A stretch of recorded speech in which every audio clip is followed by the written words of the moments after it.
Pixels historically have had great cameras for photos and videos.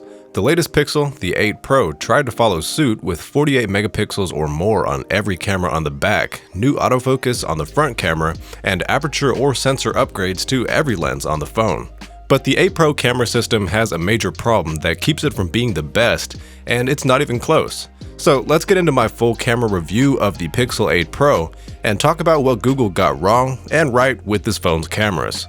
Let's start with video samples in crispy 4K resolution. This was shot outside on a sunny day, so there's plenty of evenly distributed light here. I'm also holding the camera pretty steadily, and software stabilization is turned on. Things look very good here, and about what you'd expect out of a flagship phone. Now let's switch to footage in worse light, climbing some stairs, and here the quality has dropped significantly. There's a lot of noise in the shadows, and there's jumpiness with the stabilization. This is the biggest downside of the Pixel 8 Pro cameras, which is video quality that dips a lot and fast after conditions get worse. I'll talk more about this and show more examples of bad video quality right after this next clip. But now let's turn software stabilization off and look at some shots in better light off the top of my roof. I like to shoot sample videos with the software stabilization off whenever I test a phone because you're seeing the maximum field of view of the camera, so you can evaluate hardware quality a little easier. So looking at these videos, obviously they're a bit shakier, but there's wide a field of view as you'll get from any given lens, and the visual quality of the videos has gone way up again because of the light. Now let's look at this footage switching between lenses in a dimly lit theater. There's no movement and software stabilization is on, so the footage is stable, but the noise and sharpness here are quite bad. I already said the Pixel's video quality in situations like this is its biggest downside, but this footage should really help drive things home since without any motion, you can really see all the noise dancing around and just how soft the image is. Getting to night shots with stabilization off again, noise is higher and the frame rate is lower with worse looking video overall. The limitations of the Pixel camera system are on full display here, and for my testing, I can say the Pixel does worse in scenarios like this than the latest Galaxies and iPhones at the same price. The iPhone especially dominates the Pixel with its video quality in low light scenarios. While I was shooting these night shots, I also took some Video Boost video, which is a feature that applies Google's image processing pipeline to every frame of a video you shoot. You have to turn it on before shooting. It takes hours to process, but it does have some effect. It's no game changer as it's really just some extra stabilization, brightness, and contrast, sometimes too much, but I'll let you evaluate the quality as you watch these videos with Video Boost applied. The last video clip we'll look at is from the front camera, and I'll show the autofocus in a second. I shot this going from a darker environment into a lighter, and you can see the noise levels drop and the quality go up with more light.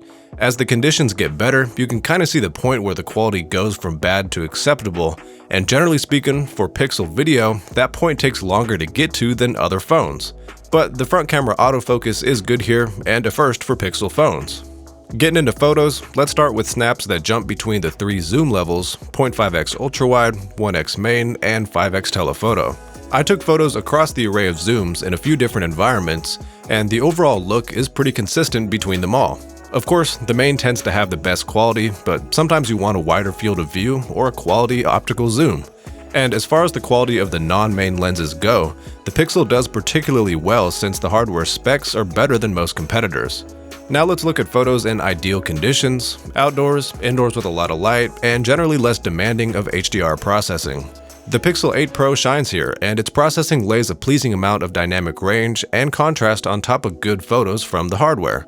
And even though these are ideal conditions and other phones' photos would look great too, the Pixel has what I think is the nicest processing on top of the photos and fewer flukes where the phone just messes up.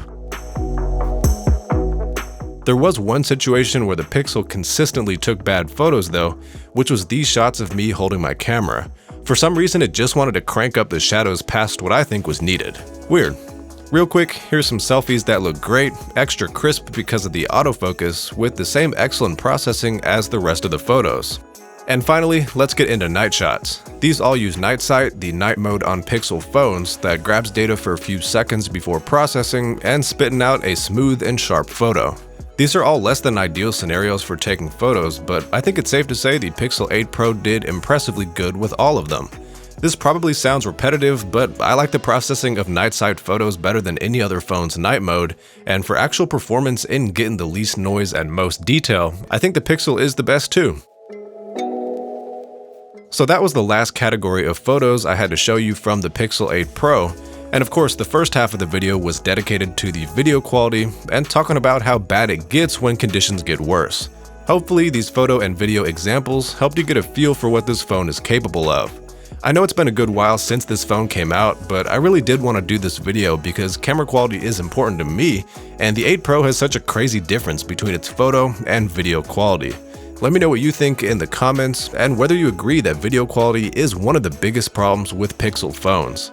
Thanks for watching, subscribe for more quality general tech and audio tech videos, and I'll see you later.